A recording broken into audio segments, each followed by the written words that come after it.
faith in this debate being legitimate and not being tampered with before it's aired to the public, since it's not a fucking live debate. 49% of voters expect Joe Biden to forget where he's at during the debate with Trump. I'm Stephanie Keith. And I am Tara Manjakovic. And we are unapologetically outspoken. Hello, everybody, and happy Monday. So, Stephanie, I don't know about you, but highlighting Biden's fuck-ups just never gets old for me. And maybe this makes me an asshole for making fun of him all the time. But he's the fucking president of the United States. And personally, I believe the president should be held to a certain standard of excellence because his job is to run the country and be a strong representation of America. But since we know that Biden isn't even remotely capable of doing that, at the very least, he should be able to follow simple instructions like how to read a speech, how to walk up to a podium on a stage, how to not wander off when something shiny catches his attention when he's with a group of world leaders. But when you have dementia, like these things just are not realistic. Just like how people who have dementia shouldn't be driving a car because it's not safe. And when it progresses to the point where I believe it's gotten to with our president, people with dementia typically shouldn't live alone because that's not safe either. So they usually go to some kind of assisted living facility or they have home care. And I know I've mentioned this on the podcast before because my grandmother had dementia and we were super close. And I saw what it did to her and I saw how it progressed. And when I was a cop, I responded to a lot of calls at assisted living facilities, and I interacted with a lot of people who had dementia and Alzheimer's. And I currently volunteer at a nursing home working with people who have dementia and Alzheimer's. So I think I can recognize the symptoms fairly well. And our president clearly has fucking dementia. And so you know what else people with dementia shouldn't be doing? They shouldn't be representing America on the world stage, making our country look weak as fuck every single day. But that's exactly what's happening with Biden. And the left just continues to pretend that it's not happening. So, asshole move or not, I'm going to continue to point out that it is absolutely happening. And this weekend was no exception. So, last week we talked about the G7 summit that was starting on Thursday. And it went through the weekend. And in typical Biden fashion, he was a complete fucking mess on stage and embarrassed our country just like he always does. So I want to play a few clips from the weekend. And I want to start off with this clip from Fox. An elder statesman, President Biden giving another embarrassing brain-addled performance on the world stage while in Italy for the G7 summit. The big guy must have thought it was still D-Day. He awkwardly saluted the Italian prime minister who was hosting the event. Another startling moment, the president wandered away from the group of world leaders to go look at a skydiver and give them a thumbs up. Italy's leader was then forced to physically redirect the president's attention for a photo. Biden then... And there's so much more. And it's bad enough, like, doing that just regularly, but when, like, there's so much at stake in the world and, like, we're on the verge of a world war, like, this is unacceptable. Yeah. And do you ever read the Babylon Bee? Yes. Okay. I love them. I love them. And they're like, if you guys don't know what they are, it's a publication that has like a very conservative, sarcastic take on politics. And the stuff they write is hilarious. And this weekend, they completely nailed it. Because they put out an article on Saturday and they said the G7 officially changed their name to the G6 after Biden wandered off to watch the skydivers. And so I want to quote from the article because it's fucking hilarious. So they said, quote, "Well, there goes number 7, said Italian Prime Minister Giorgia Meloni, watching as Biden meandered off into a forest. Let's just go down to 6 nations, guys. I'm so tired of fetching him." The other world leaders quickly ratified the proposal. We've spent so much time chasing Biden down, we're barely able to get anything done, complained German Chancellor Olaf Scholz. Also, he spent half the last meeting trying to talk to Wilhelm II. He just doesn't bring much to the table other than ice cream. I will miss the ice cream, end quote. Biden was reportedly furious at being kicked out of the group of 7, demanding immediate reinstatement. Listen here, bub. I built these 7 nations with my bare hands. I drove an 18-wheeler, screamed Biden. So, Stephanie, clearly this is like a comedic farce, except tell me this isn't fucking accurate. It totally is. And that's probably the real shit they all say. They probably like make fun of him so bad. And like the thing is, like I watched the clip of Maloney like pulling Biden, and trying to redirect him because they're all probably thinking like, fuck, like this is making us look bad. And like Russia's about to like start war. And so they're probably freaking out just as much as we are. Like it's the whole thing's a shit show. And I mean, yeah, it's hilarious, but it's also terrifying. Exactly. And then during the summit, there was this press conference with Zelensky, and they were discussing the ridiculous new agreement we touched on last week and said was going to happen. And I think you have some details on this. But um, Josh Wingrove, he's a reporter from Bloomberg, and he was there, and he asked an off-topic question about the Israel-Hamas war. And Biden got upset. And he said he wished reporters would play by the rules and ask the right questions. So I want to play this clip. Can you give us your assessment of Hamas's response? And do you believe that they are trying to work towards a deal, or is this response working against a deal? And what is your message to allies, including those here at the G7, about what more, if anything, the U.S. can do to drive towards a peace agreement? Thank you. I wish you guys would play by the rules a little bit. I'm here to talk about a critical situation in Ukraine. You asked me another subject. I'll be happy to answer it in detail later. But the bottom line is that we've made an agreement. I've laid out an approach that has been endorsed by the UN Security Council, by the G7, by the Israelis, and the biggest hangup so far is Hamas refusing to sign on, even though they have submitted something similar. Whether it comes to fruition. Blah, blah, blah, blah, blah, blah, blah, blah, blah. But I'm waiting for him to say, guys... God damn it, why do you veer off the teleprompter?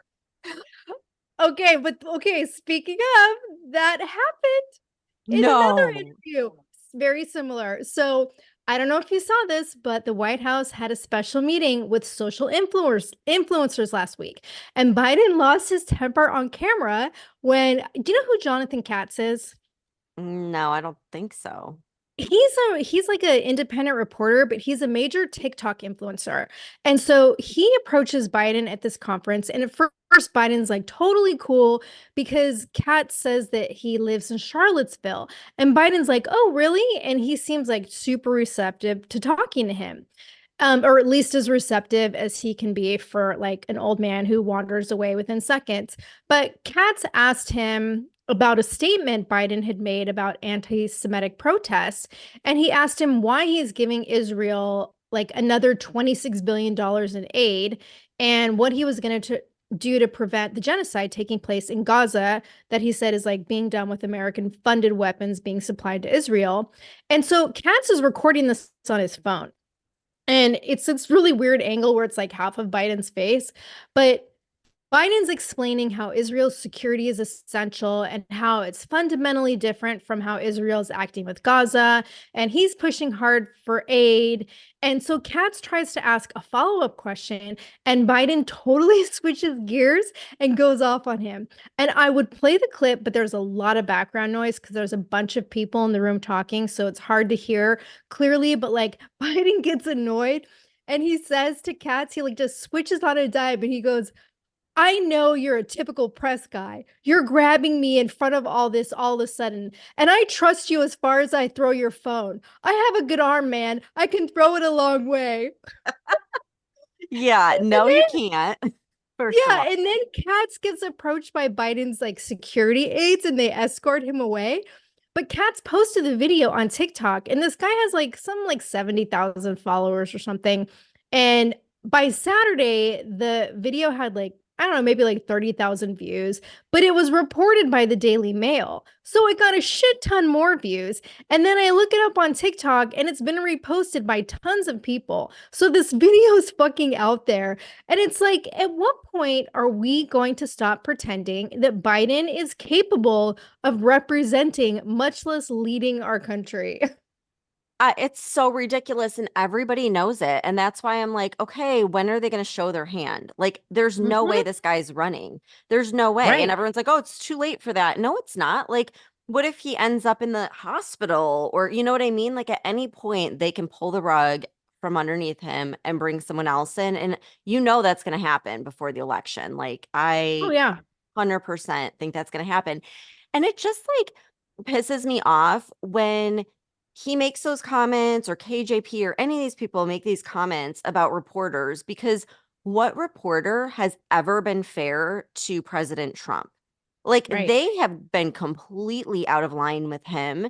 And yet he still showed up every single day and answered their questions. So, like, I don't want to see any of this nonsense from Biden. Like, they throw him these softball questions and he can't even answer those. And yeah, it's totally embarrassing. But okay, I don't really like polls. I don't follow polls, but this one cracked me up. So I just had to tell you about it. So I came across this. It was in the Daily Wire, and it was talking all about the debate that's coming up between Joe Biden and Trump. And I guess there was this poll by JL Partners, and it showed that 49% of voters expect Joe Biden to forget where he's at during the debate with Trump. So, like almost half of voters. Yeah, that sounds about right. And then 73% of voters think that Biden will mess up his words during the debate. Why that number isn't at 100% is like baffling to me, but Right. 73%. And then 41% expect him to walk off the wrong side of the stage. And then another 40% expect him to have issues standing up. And like it was equally funny though, because there were also things that they said for Trump where they said that 80% think that he'll interrupt Biden. And like you totally know that's going to happen. They're going to cut his mic. 61% think that he'll tell a rambling story, which come on, he probably will. And then 54% think his mic will cut off at least once during the debate. And again, I don't know why they don't think that's at like 100% because they're going to cut it off. Um, I think these numbers are pretty accurate though. Like all in all, I mean, you know, but okay, the other thing that I saw last night when I was scrolling is Trump was in one of his rallies and he was talking about the upcoming debate and he was saying all of, the rules about CNN and he's like they did this because they were expecting me to say no. No way, this isn't fair. And he's like, but I said yes. So now what? Now he has to debate me. Like they wanted Trump to be the one to say no, he's not going to debate so that Biden would get out of it. And now he's Yeah. going to. Yeah, but here's the thing, like the rules, right? Yes. CNN published the rules a couple days ago. It's going to be 90 minutes. It's hosted by Jake Tapper and Dana Bash. And I know we mentioned this like last week. There's not going to be a live studio audience. There's going to be 2 commercial breaks. Neither president is going to be able to use notes or cheat sheets. So, like, I don't know how Biden is possibly going to be able to communicate unless the Right. debate's rigged. But there's Mhm. going to be a coin toss to see which podium the candidates use. They're both going to get nothing except for a pen, a pad of paper, and a bottle of water. And the Tapper and Bash are going to like moderate their microphones. So whoever is speaking, the other candidate is going to be muted. So Trump won't get a chance to interrupt because they're just going to cut him off, like you said.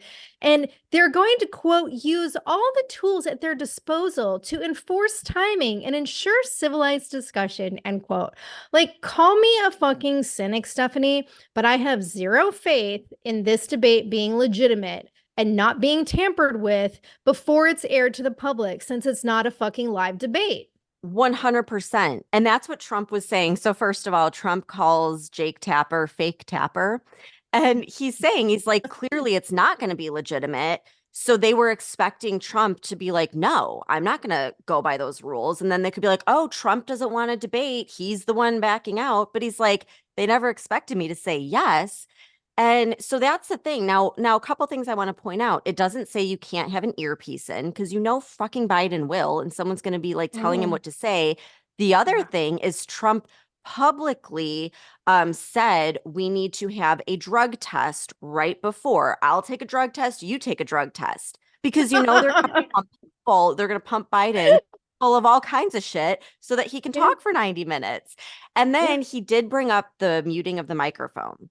And he's like, you know what? It's probably a good thing because then he'll have to talk and you'll have to hear what he says, which is great because the guy can't, he is his own worst enemy. So it'll be interesting. I totally agree with you, though. They are going to edit everything they can to make this look like Biden is great and Trump is horrible.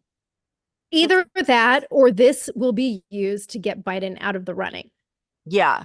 One of the two. That's a good point. One or the other. Either way, yeah. And this is unbelievable to me. But apparently, Biden raised a record $28 million at that Hollywood fundraiser that he had over the weekend in Los Angeles with Obama, Julia Roberts, and George Clooney. And ticket packages sold for $500,000 each. And I guess the last time he raised like 26 million. So this is like, topping the charts. And I have to say, I'm so fucking disappointed because one of the celebrities in attendance was Jason Bateman. And I loved Jason love Bateman. him. Yes. Not anymore. What the hell, dude? Exactly. And I'm like, I have fucking loved this guy for years, like since he started in TV, much less movies. And it's like, I'm so disappointed because now I can't watch anything that he's in anymore. But I guess other like celebrities, Catherine Hahn, Cheryl Lee Ralph, Jack Black, Barbara Streisand. And you know what I was thinking? You know where this 28 million should go, Stephanie? It should go to fucking Ukraine. Because last week we talked about the peace summit that was going to happen in Switzerland over the weekend. And it did happen on the heels of the G7 meeting. And Biden was at the fundraiser, so he couldn't be there. He was probably too busy wandering around getting lost.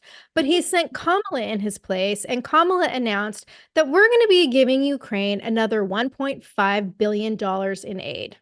Oh, and I have so much to say about this. I am pissed. And I want to point out something really quick. Okay, notice how when Biden raises money, it's like, oh, this is a record 28 million. And they talk about how great it is. But then when Trump raises money, like he raised 400 million after his guilty verdict, they're like, oh, people are giving money to a billionaire. And it's like, excuse me, what? Like this is what they're supposed to raise money for their campaign. Like the whole thing is just stupid.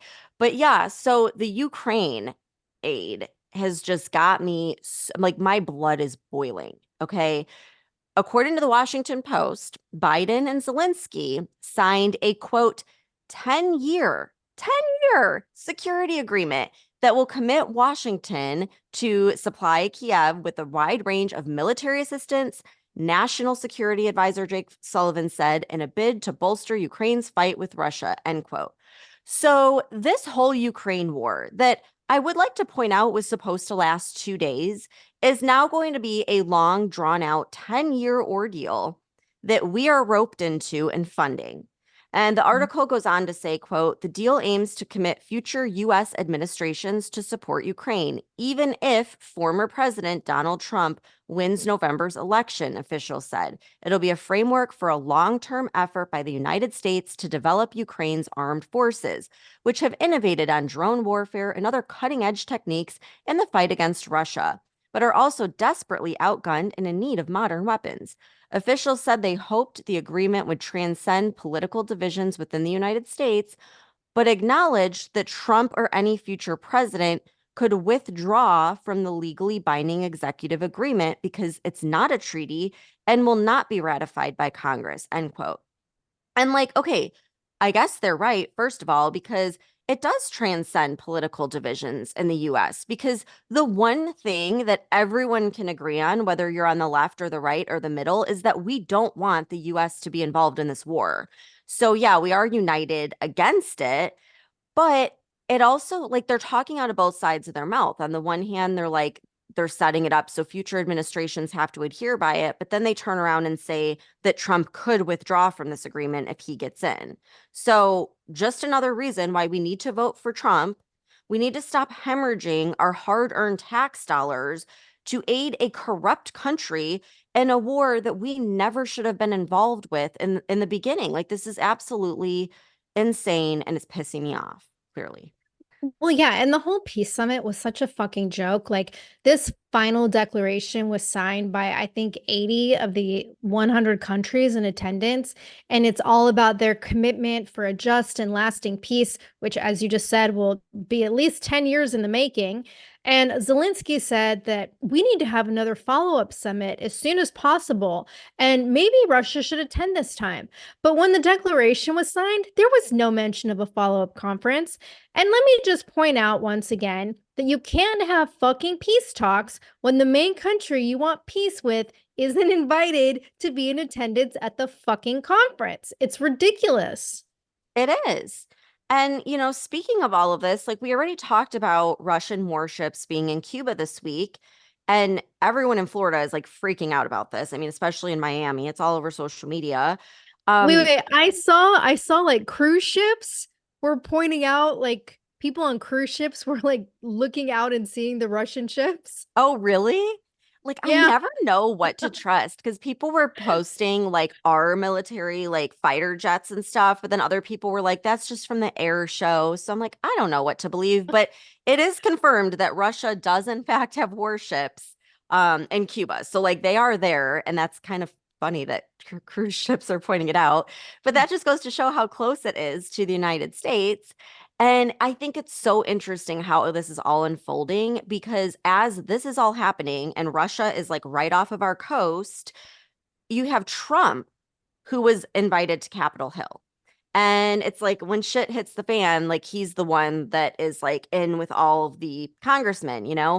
And all of the congressmen that were there sang him happy birthday. And like it was definitely a gesture by the GOP to show that they are united in supporting Trump. I think there were a handful that weren't there, but most of the GOP was there. And it was leaked that during this meeting, Trump floated the idea of eliminating income taxes. And Ooh. yeah, his whole idea is like, let's eliminate income taxes and replace them with tariffs on imports. So, Tara, like I heard this and oh my gosh, it is taking the internet by storm and it's getting people even more hopeful and excited for Trump to get back in the White House and freaking make America great again. Like we need this. And so I just want to point out like on the same day that you had Biden committing another 10 years of funding and war in Ukraine, you had Trump discussing his plan to help the American people by eliminating income taxes and using tariffs on imports to pay for it. I know who's going to get my vote. Like, this is so clear. I cannot believe at this point that people are still thinking about voting for Biden.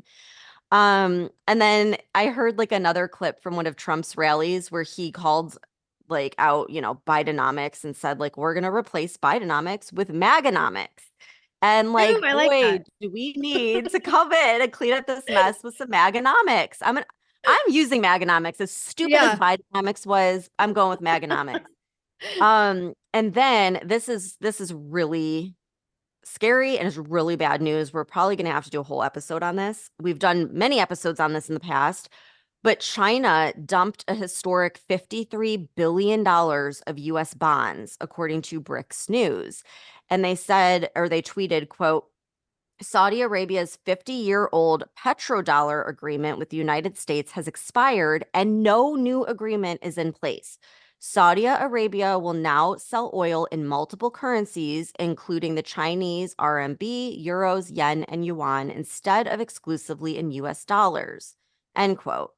So, of course, Russia is more than happy to trade oil in the Chinese yuan instead of US dollars. So, the value of the dollar is like instantly going to drop with this. This is huge news, yet, like, who's talking about it? I haven't heard many people. Like, and this is all taking place right now. And that is Bidenomics. That's Bidenomics hard at work. They're going to drop the dollar off of oil, and you're going to see the value of the dollar go away. And that's why China's dumping all of the bonds. So we're Okay. screwed. Yeah, we're going to have to do another update on this because I know there's more happening behind the scenes and we haven't really talked about what's going on with BRICS in a while. And I think people just still have this belief and reassurance that the dollar is going to stick. And like, this doesn't give me too much confidence. How's it gonna, like, it's not backed by gold anymore. Yeah. And the only reason it was doing good is because it was backed by oil. And if it's not backed by oil, it's worthless. Yeah. So yeah, this is happening like as we speak. This is happening. So yeah. Okay. Well, I'm going to turn it back around to a little bit of a lighter note Thank you. because since we were talking about Florida and Russia, and I wanted to bring up this clip that I saw from your governor, DeSantis, and I have to play it because he fucking calls out Biden without even saying his name. So listen to this. Yep. A reporter is asking him a question right now, and he can't really share it. So give it 1 second. Well, I'm the governor of Florida. I'm not the commander in chief, but if my responsibilities were different, that would be not be something that we would allow to be happening. I think it's really concerning. I think that under this administration, they've put out a posture of weakness that has invited more aggressive actions from our adversaries. Now, Russia, this isn't their first foray into the Western Hemisphere, obviously, if you look through history, but I think the amount of activity amongst hostile nations in our own hemisphere is probably at a level that we have not seen in many, many years. And if you look at how the governments of this hemisphere are constituted now, most of them are more aligned with the Russias and the Chinas, unfortunately, than with the United States and the free world. And so I think it is problematic. I think that history has shown that these bad actors, they respond to strength and they're deterred by strength. They are not going to be deterred by weakness. They're not going to be deterred by confusion. They're not going to be deterred by a president wandering around aimlessly at the G7. They're going to be deterred because they know that that's not somebody that you want to mess with. So we're failing as a country with the deterrent capability. And I think it starts at the top with the president of the United States. Okay, maybe that wasn't so light after all. You know what? Well said, though. Well said. Ronnie is back, and that makes me feel good because he's the governor of my state. Yeah, he's absolutely spot on. I mean, he couldn't have said it better. I will end on like a funny note because I think we need to end it on some, laughter. So it's a little bit off topic, but it has to do with like Trump and the hush money trial and all of that and the Biden administration. So I personally feel like this is the most epic 60-second takedown of the hypocrisy in Washington and the Biden administration by none other than Congressman Massey. So listen to this. What's happened here? So, Congress has paid over $17 million in hush money for sexual misconduct inside of the offices in these buildings. And what's more is that was taxpayer money, right? The allegation is that President Trump paid $130,000 of his own money. But here in Congress, there may be some on this dais. I mean, I'm for turning loose all of these records. Who in here has had the taxpayer pay for their sexual misconduct charges, the hush money? I bet there's some over there. There may be some over here. I don't know, but I do know it's taxpayer money. And I do know not a single penny of it has been turned in as a campaign finance expense. Is the FEC going to investigate the $17 million? So he's calling out people in the room with him saying like, you motherfuckers have used taxpayer dollars to pay off your sex scandals to the tune of $17 million. But of course, Trump's $130,000 is like this big, huge deal. So he was asking the FEC to investigate it. Of course, they won't. But I thought it was great to like point that out. And I hope that he does reveal those documents because he said there's documentation of this and make it public. Show us who's paying off their sex workers or whatever with our taxpayer money. I would love to know. He's quickly becoming one of my new favorites. Me too. Me too. I am like definitely a fan of him. Him and then Luna. I love them both. He might even replace my boyfriend, Josh Hawley. Oh, there's some competition. Not quite yet, but he's getting up there. Oh my gosh. Yeah, he's awesome. And I love that he'll just call it out to their face. Like they're all, right there. And he's like letting them know, hey, maybe I should make this public. So good for him. I hope he does. But I thought that was a light note to end on. So the next time someone wants to say something about Trump's hush money payment, you can say, well, $17 million was paid by people sitting in Congress right now with our taxpayer dollars, and it was never reported as a campaign finance charge. So you can use that to shut people up. But yeah, that's a lighter note to end on. We'll update you guys on everything happening with the dollar and Russia and all this other nonsense. And yeah, thanks for tuning in.